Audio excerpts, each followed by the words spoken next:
BPSC 68 का question number 7 का ये अथवा है। ये क्वेश्चन आपसे कह रहा है कि निम्नलिखित ग्राफ का ध्यानपूर्वक अध्ययन कीजिए और नीचे दिए गए प्रश्नों का उत्तर दीजिए।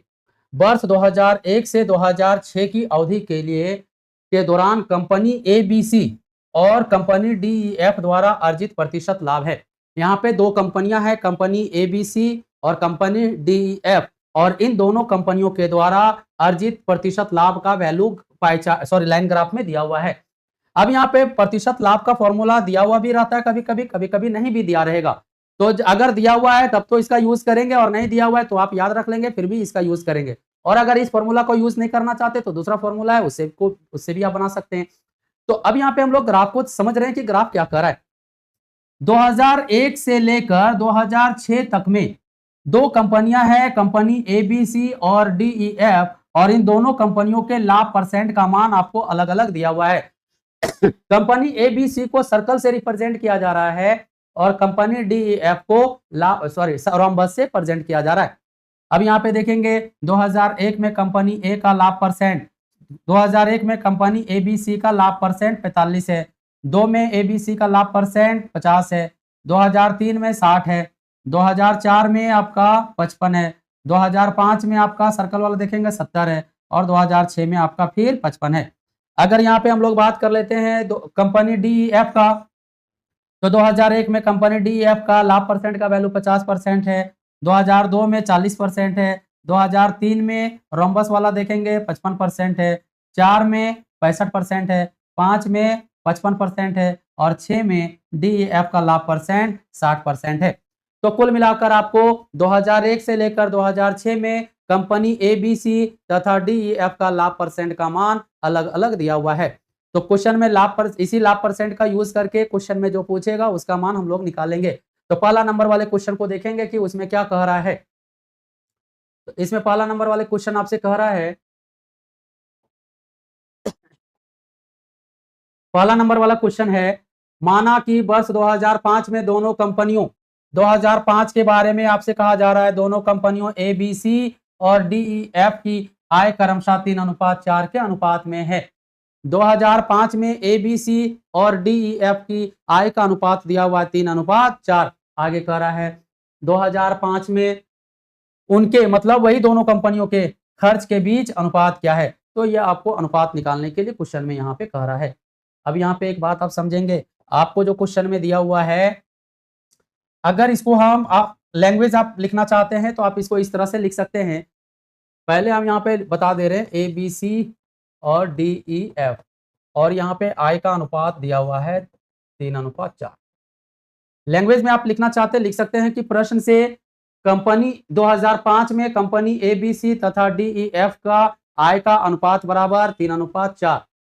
फिर आप यहाँ पे लाभ परसेंट 2005 में अगर आप देखेंगे कंपनी एबीसी और डीईएफ का, तो 2005 यहाँ पे आ गया। एबीसी आपका ये सर्कल वाला है, इसका लाभ परसेंट है आपका 70%, और डीईएफ आपका रोम्बस वाला है, तो 2005 में डीईएफ का लाभ परसेंट का वैल्यू है यहाँ पे 55%। ऐसे चालू कर दीजिए। अब यहाँ पे क्वेश्चन में आपसे कह रहा है उनके खर्च का अनुपात ज्ञात करें। अब यहाँ पे एक बात आप देखेंगे, अगर आप इसको लैंग्वेज में लिखना चाहते हैं लाभ परसेंट वाले को, तो आप यहाँ पे लिख सकते हैं कि ये लाभ परसेंट हम लोग सारणी ये चार्ट से लाइन ग्राफ से ले रहे हैं, तो आप वहां पे लिखेंगे रेखा चित्र से वर्ष 2005 में कंपनी एबीसी तथा डीईएफ का लाभ परसेंट का मान बराबर 70% तथा 55%। इसलिए अब लैंग्वेज में लिखेंगे 2005 में कंपनी एबीसी का y बराबर, y का जब भी आप फॉर्मूला लेंगे तो I बटा में 100 प्लस लाभ परसेंट मतलब लाभ और गुना में 100 करेंगे। ये तो कंपनी एबीसी के लिए हो गया, और कंपनी डीईएफ के लिए निकालेंगे तो भी आप यही फॉर्मूला लगाएंगे, I बटा में 100 प्लस लाभ और गुना में 100। आपका एक बात आप बताएंगे कि ये जो फॉर्मूला आया कहाँ से आया। तो यहाँ पे आपको जो क्वेश्चन में आपको दिया हुआ था कि लाभ परसेंट बराबर होता है I माइनस y बटा में y गुना में 100%। इसी को अगर आप सॉल्व करेंगे तो आपका ये फॉर्मूला निकल के आएगा y बराबर इतना। क्योंकि उसको कैलकुलेशन करना थोड़ा लंबा पड़ता है, इसलिए हम लोग इसको इस तरह से सॉल्व कर दिए। अब यहाँ पे आप देखेंगे आय का वैल्यू अगर आप लिखना चाहते हैं तो कंपनी एबीसी की आय का वैल्यू 3 है, 3 बट्टा में 100 प्लस लाभ, लाभ का वैल्यू है 70, तो 100 में से 70 जोड़ देंगे 170 गुना में 100, 100 A/2। फिर आय का वैल्यू डीईएफ की आय का वैल्यू है यहाँ पे 4, तो 4 बट्टा में 100 प्लस लाभ पर, तो लाभ परसेंट का वैल्यू है 55, तो 100 में से 55 जोड़ेंगे तो 155 और गुना में 100। एक बात हमेशा आप ध्यान में रखेंगे कि रेशियो में अगर कुछ भी कॉमन टर्म होता है तो काट के हम लोग छोटा कर देते हैं। अब यहाँ पे देखेंगे आसानी से 100 100 कैंसिल आउट हो रहा है और नीचे में आपका 5 से भी कटने वाली संख्या है। 5 से ये कटेगा आपका 5 तिया 15, 5 चौका 20, 34 बार में, और 5 से कटेगा ये 31 बार में। अब रेशियो का एक नियम है, रेशियो का नियम है कि क्रॉस मल्टीप्लाई हम लोग कर देते हैं। तो 3 को 31 से गुना करेंगे तो 93 आएगा अनुपात, और 34 को यहाँ पे 4 से अगर हम लोग गुना कर देंगे तो 4 चौका 16, 4 तिया 12, 1 13, 136 आ रहा है। तो आपसे क्वेश्चन में जो कह रहा था उनके व्यय का अनुपात क्या था, तो व्यय का अनुपात आपका निकल के आ रहा है 93 अनुपात 136। तो आप यहाँ पे नीचे में लिखेंगे अतः वर्ष 2005 में कंपनी एबीसी तथा डीईएफ का व्यय का अनुपात बराबर 93 अनुपात 136।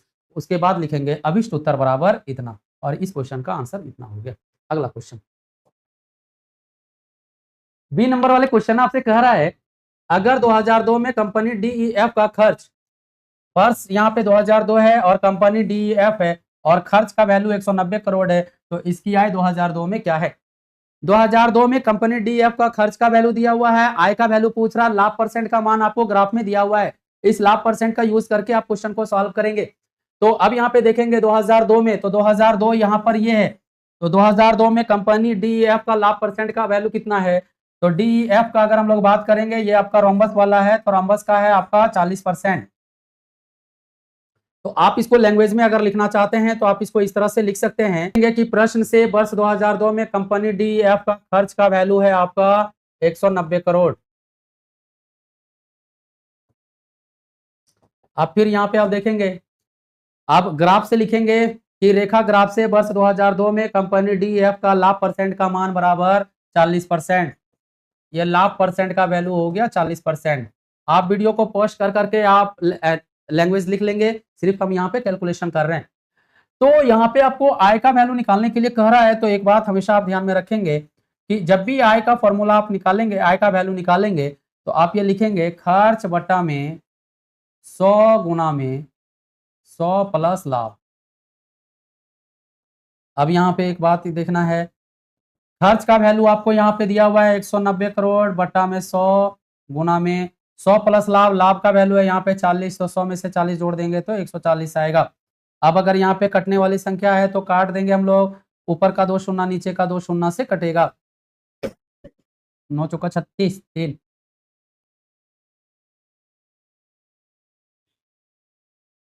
20 22 4 26, तो 200 इतना करोड़ रुपया आपका आंसर आ रहा है। तो आप लिखेंगे अतः वर्ष 2002 में कंपनी डीईएफ का आय बराबर 266 करोड़, और यही इस क्वेश्चन का अभिष्ट उत्तर कहलाएगा। तो अभिष्ट उत्तर बराबर आप ये जरूर लिखेंगे कि 266 करोड़।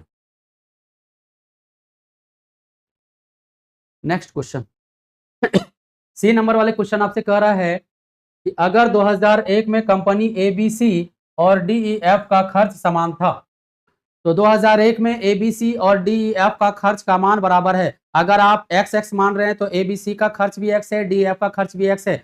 अगर एबीसी का खर्च के मानेंगे तो डीईएफ का खर्च भी के मानेंगे, मतलब जितना भी है वो आपस में बराबर है, ये आपको दिया हुआ नहीं है तो कुछ भी मान सकते हैं आप। 2001 में दोनों कंपनियों की कुल आय, दोनों कंपनियों की कुल आय का मान दिया हुआ है 825 करोड़। दोनों की आय मतलब इनकम ऑफ कंपनी ए और इनकम ऑफ कंपनी डी, ये एबीसी को ए ले रहे और डीएफ को डी ले रहे, और दोनों की कुल आय का वैल्यू आपको दिया हुआ है 825 करोड़। तो क्वेश्चन में आपसे कह रहा है तो 2001 में दोनों कंपनियों का कुल लाभ क्या है, तो 2001 में दोनों कंपनियों का कुल लाभ निकालने के लिए कह रहा है। ये क्वेश्चन काफी अच्छा क्वेश्चन है और ये 10 नंबर का क्वेश्चन है मेंस में। तो अगर आप यहाँ पे लैंग्वेज में लिखना चाहते हैं तो आप इसको इस तरह से लिख सकते हैं कि प्रश्न से वर्ष 2001 में कंपनी एबीसी तथा डीईएफ का y बराबर k। ठीक है, ए बी सी तथा डी ई एफ का खर्च हम लोग मान लेते हैं, चूंकि बराबर है तो k मान लेते हैं हम लोग k। अब यहां पे फिर आगे आप लिख सकते हैं 2001 की बात किया जा रहा है, तो 2001 में एबीसी का लाभ परसेंट है 45 और डीईएफ का लाभ परसेंट है 50। तो आप यहां पे लैंग्वेज में फिर लिख सकते हैं कि रेखा ग्राफ से वर्ष 2001 में कंपनी एबीसी का लाभ परसेंट बराबर 45% तथा डीईएफ का लाभ परसेंट बराबर 50%। अब यहां पे क्वेश्चन में कह रहा है कुल आय दिया हुआ है 825, तो हम लोग भी यहां पे अपने अनुसार आय निकाल लेते हैं कितना आ रहा है। तो आय बराबर, तो अब यहां पे आप लिख सकते हैं, इसलिए वर्ष 2001 में कंपनी एबीसी की आय बराबर, आय का वैल्यू अभी हम आपको बताए थे कि ऊपर में वह लिखेंगे बटा में 100 गुना में 100 प्लस लाभ करेंगे, और डीईएफ के लिए निकालेंगे तो इसके लिए भी वही काम करेंगे, वह बटा में 100 गुना में 100 प्लस लाभ करेंगे आप। अब यहाँ पे एक बात आप बताएंगे कि अगर इसका वैल्यू लिखना चाहेंगे तो ए बी सी का y का वैल्यू k है तो k लिख दिए बटा में 100 गुना में 100 प्लस लाभ, लाभ का वैल्यू यहाँ पे 45% है, तो 100 में से लाभ को जो 100 में से 45 जोड़ देंगे तो 145। अब यहाँ पे ये डी एफ के बारे में हम लोग कह रहे हैं, तो y का वैल्यू आपका k है, k बटा में 100 गुना में 50, लाभ के जगह पे 50 पुट कर देंगे तो 100 में से 50 जोड़ दिए तो 150। अब क्वेश्चन में आपसे एक बात कह रहा है कि इन दोनों का हम लोग के अनुसार से ए बी सी तथा डी ई एफ का कुल आय इतना है, और प्रश्न के अनुसार से कंपनी ए बी सी तथा डी ई एफ का कुल आय का मान 825 करोड़ है, तो इतना बराबर 825 करोड़ कर देंगे। तो इसके लिए आप लैंग्वेज लिखेंगे कि अतः वर्ष 2001 में कंपनी एबीसी तथा डीईएफ का आय बराबर 825 करोड़, तो इतना बराबर इतना कर देंगे आप। अब यहाँ पे अगर कुछ कॉमन टर्म होके कटने वाली है तो काट देंगे आप, और नहीं कटेगा तो फिर हम लोग कैलकुलेशन करेंगे। तो नीचे में 100 है, एलसीएम आ जाएगा 100, 145 को 150 में जोड़ेंगे तो आपका 295 के बट्टा में 100, ये 100 उधर जाके 825 से गुना हो जाएगा, तो इतना ये करोड़ आ रहा है। अब यहाँ से हम लोग को के का मान निकालना है, तो के का मान निकालने के लिए आप के का वैल्यू 80,500 बटा में 295। अगर ये कटने वाली संख्या है तो काट देंगे, 5 से तो ये फिलहाल कट रहा है, 5 या 25, 5 नमा 45, और ये 5 से कट रहा है 165 बार में, तो आपका वैल्यू आ रहा है इतना। ये तो आ रहा है के का मान, लेकिन क्वेश्चन में आपसे जो पूछ रहा है, क्वेश्चन में कह रहा है कि उन दोनों कंपनियों का कुल लाभ ज्ञात करें। तो लाभ निकालना है, तो लाभ निकालने के लिए हम लोग क्या काम करेंगे, इस बात को आपको समझना है। तो अब यहाँ पे लाभ वाला फॉर्मूला लगाएंगे। अब लिखेंगे 2001 में कंपनी ए बी सी का लाभ बराबर, चूंकि यहाँ पे आपको वैल्यू दिया हुआ है, वह दिया हुआ है, लाभ परसेंट दिया हुआ है, तो आप यहाँ से लाभ का वैल्यू आसानी से निकाल सकते हैं। वह बटा में 100 गुना में लाभ। अब यहाँ पे एक बात आप देखेंगे, y का वैल्यू आपको के फॉर्म में है। यहाँ पे देखेंगे y जो है वो k का फॉर्म में है, और k का मान हम लोग को निकल के आ गया है। तो k का वैल्यू है इतना, और नीचे में आपका 100 है, ये 100 का 100 रहेगा, और गुना में लाभ, लाभ परसेंट यहाँ पे आप देख लेंगे कि कितना परसेंट है, तो लाभ आपका 45% है, तो 45 से मल्टीप्लाई हो जाएगा। ये तो ए बी सी का लाभ निकल के आ गया। उसी तरह से फिर हम लोग निकालेंगे डी ई एफ का लाभ बराबर, फिर यही फॉर्मूला लगाएंगे, y बटा में 100 गुना में लाभ, और y तो आप समान था तो माने हुए थे k, और k का मान निकल के आया हम लोग का 16,500 बटा में 100 गुना में अच्छा 59 भी है ना। और लाभ यहाँ पे आप देखेंगे कि लाभ का वैल्यू कितना था, तो कंपनी डीईएफ है, तो डीईएफ का लाभ का वैल्यू आप यहाँ पे देख रहे हैं 50% है, तो 50 से मल्टीप्लाई कर देंगे। अब क्वेश्चन में इन दोनों का कुल योगफल निकालने के लिए आपसे कह रहा है, तो इसलिए कुल लाभ बराबर ये मल्टीप्लाई हो जाएगा, कॉमन निकाल लेंगे हम लोग, 16,500 बटा में 59 गुना में 100, ये बाहर निकल के आ जाएगा और यहाँ बचेगा 45 प्लस 50। इसको आप सॉल्व करेंगे 16,000, नीचे का 2 शून्य ऊपर का 2 शून्य काट दीजिए आप, आसान रहेगा, बार बार नहीं लिखना पड़ेगा। 59 इंटू, इसको हम लोग मल्टीप्लाई करेंगे तो 95। अब ये मल्टीप्लाई आ रहा है 265.67 और क्वेश्चन में आपसे करोड़ में दिया हुआ है, तो कुल आय इतना करोड़ है, तो इसका आंसर भी आपका करोड़ में हो जाएगा। तो अभिष्ट उत्तर बराबर आपका यही आंसर होगा, 265.67 करोड़। इस क्वेश्चन का आंसर ये आपका हो गया। आगे बढ़े हम लोग।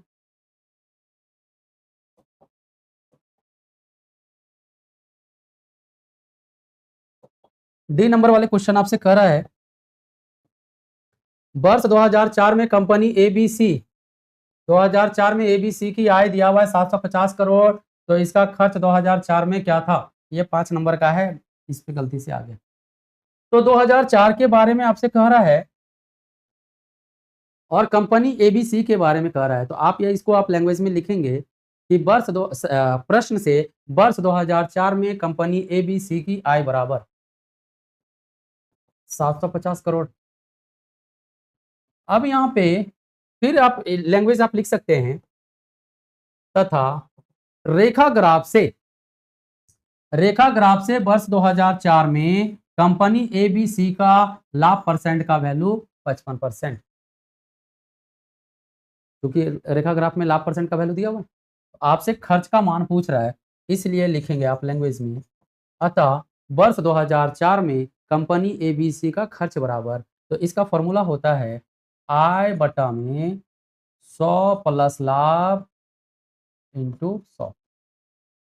अब यहाँ पे वैल्यू आप पुट कर देंगे, आंसर आ जाएगा। आय का वैल्यू आपको दिया हुआ है 750, तो 750 बटा में 100 प्लस लाभ, 100 में से 50 जोड़ेंगे तो 155 गुना में 100। अब इसको आप कैलकुलेट कर देंगे, वही आपका आंसर होगा। इसका वैल्यू आ रहा है 483.87 और चूंकि आपका करोड़ में है तो इसका भी यूनिट आपका करोड़ में होगा। तो अभिष्ट उत्तर बराबर आप ये लिख देंगे 483.87 करोड़। यही इस क्वेश्चन का आंसर हो गया। अगला क्वेश्चन ई नंबर। ई नंबर वाले क्वेश्चन कह रहा है, यदि 2003 में दोनों कंपनियों की आय बराबर थी, 2003 के बारे में कह रहा है, दोनों कंपनियों की आय बराबर थी, तो 2003 में कंपनी एबीसी की जितनी आय होगी उतना ही डीईएफ की आय होगी, लेकिन कितनी आय है ये नहीं मालूम, लेकिन दोनों आपस में बराबर है। आगे कह रहा है 2003 में कंपनी एबीसी के व्यय का कंपनी डीईएफ के व्यय से अनुपात क्या था? ये क्वेश्चन 8 नंबर का है। अब यहाँ पे एक बात को आपको समझना है, अगर इसको आप लैंग्वेज में लिखना चाहेंगे तो आप ये लैंग्वेज में लिख सकते हैं कि प्रश्न से वर्ष 2003 में प्रत्येक कंपनी की आय बराबर x, तो 2003 में प्रत्येक कंपनी की आय बराबर x, ये हम लोग अपने से मान लिए, चूंकि क्वेश्चन में आपको समान दिया हुआ था तो समान मान लिया x, ये आपकी आय है। और फिर आप लिख सकते हैं रेखा ग्राफ से वर्ष 2003 में कंपनी एबीसी तथा डीईएफ का लाभ परसेंट बराबर, तो 2003 में कंपनी एबीसी का लाभ परसेंट है 60% और डीईएफ का लाभ परसेंट है 55%, तो यहाँ पे हो गया 60% और ये हो गया 55%। आगे फिर कह रहा है, तो क्वेश्चन में कह रहा है व्यय का अनुपात ज्ञात करें। तो एक बात आप हमेशा ध्यान में रखेंगे, व्यय बराबर आप निकालेंगे तो फॉर्मूला लिखेंगे आय बटा में 100 प्लस लाभ गुना में 100। डीईएफ के लिए अगर आप लिखेंगे तो आय बटा में 100 प्लस लाभ इंटू 100। अब यहाँ पे इसका वैल्यू को आप पुट कर देंगे आसानी से। आय का मान यहाँ पर आप माने हुए हैं x, तो x बटा में 100 प्लस लाभ, 100 में से 60 जोड़ देंगे तो 160 गुना में 100 इस टू, क्योंकि अनुपात निकालना है इसलिए इस टू लगा दिए। आय का वैल्यू यहाँ पर x है बटा में 100 प्लस लाभ, लाभ की जगह में 55 है तो 100 में 55 जोड़ देंगे तो 155 और गुना में 100। एक बात हमेशा ध्यान में रखना है कि रेशियो में अगर कुछ भी कॉमन टर्म रहता है तो काट के छोटा कर देंगे। यहाँ पे देखेंगे सबसे पहले x 100 कट रहा है, x कट रहा है और 5 से ये कटेगा आपका 32 बार में और 5 से ये कटेगा आपका 31 बार में। तो रेशियो जब भी आप निकालेंगे क्रॉस मल्टीप्लाई कर देंगे, तो क्रॉस मल्टीप्लाई यहाँ पे कर रहे हैं, तो 31 को 1 से गुना करेंगे, 31 अनुपात और यहाँ पे आ रहा है 32। तो अगर इसका आप यहाँ पे लैंग्वेज लिखेंगे, तो आप लिखेंगे अतः वर्ष 2003 में कंपनी ABC तथा DEF का Y का अनुपात बराबर, ये पूरा लिख लेंगे। अतः अभिष्ट उत्तर बराबर 31 अनुपात 32। यह इस क्वेश्चन का आंसर हो गया।